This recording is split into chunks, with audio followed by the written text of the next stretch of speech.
কফিলের সান্ডা সামাজিক যোগাযোগ মাধ্যমে হঠাৎ করেই ঝড় তুলেছে এই হ্যাশট্যাগ সান্ডা।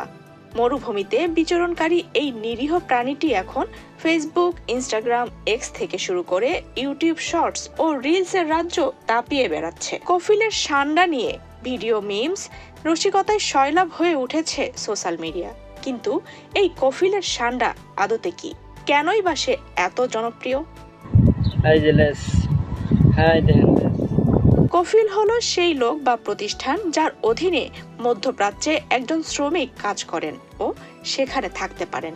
আর সান্ডা একটি মরুভূমির টিকটিকি প্রজাতির প্রাণী, যার বৈজ্ঞানিক নাম ইউরোম্যাস্টিক্স। দেখতে অনেকটা গুই সাপের মতো হলেও এটি খুবই ছোট আকৃতির, তবে একটু মোটা। মূলত আফ্রিকা ও মধ্যপ্রাচ্যের মরুভূমি অঞ্চলে এদের বসবাস।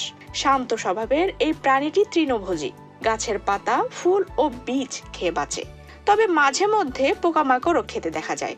প্রাণীটি সাধারণত মানুষের জন্য ক্ষতিকর নয় এবং স্বাভাবিক পরিবেশে নিজের মতো করেই টিকে থাকে। এই কফিলের সান্ডার ভাইরাল হওয়া শুরু হয় মধ্যপ্রাচ্যে প্রবাসী বাংলাদেশিদের কিছু ভিডিও থেকে। সেই সব ভিডিওতে দেখা যায় বাংলাদেশি শ্রমিকরা মরুভূমির বালুর মধ্যে ছোটাছুটি করছেন সান্ডা ধরার জন্য, আর বলছেন, ভাই সান্ডা ধরতে না পারলে কফিল ভিসা ক্যান্সেল করে দিবে। কেউ বা বলছেন সৌদি, দুবাইয়ে ভিসা পাওয়ার চাবিকাঠি এখন একটা টিকটিকি।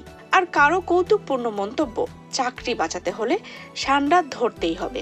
এইসব হাস্য রসাত্মক উপস্থাপনগুলোই দ্রুত রূপ নেয় ট্রেন্ডিং রিলস ও মিমে, আর তা কফিলের সান্ডা হ্যাশট্যাগে ভাইরাল হয়ে পড়ে বাংলাদেশের সোশ্যাল মিডিয়াতেও।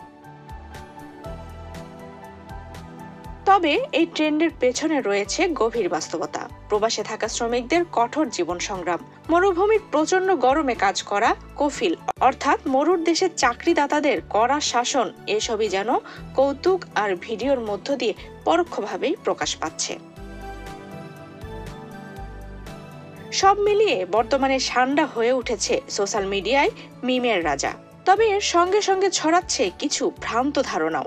অনেকে পোস্টে দাবি করছে সৌদি আরবে নাকি একটি সান্ডার দাম লাখ টাকারও বেশি। কেউ আবার বলছেন মরুর দেশে সান্ডা স্বর্ণের চেয়েও দামি, যদিও এর কোনোই সত্যতা নেই। কিন্তু এসব ভুল তথ্যের কারণে এই প্রাণী নিয়ে অতিরিক্ত কৌতূহল তৈরি হচ্ছে জনমনে। তাই এই ভাইরাল ট্রেন্ড ঘিরে আশঙ্কাও তৈরি হয়েছে।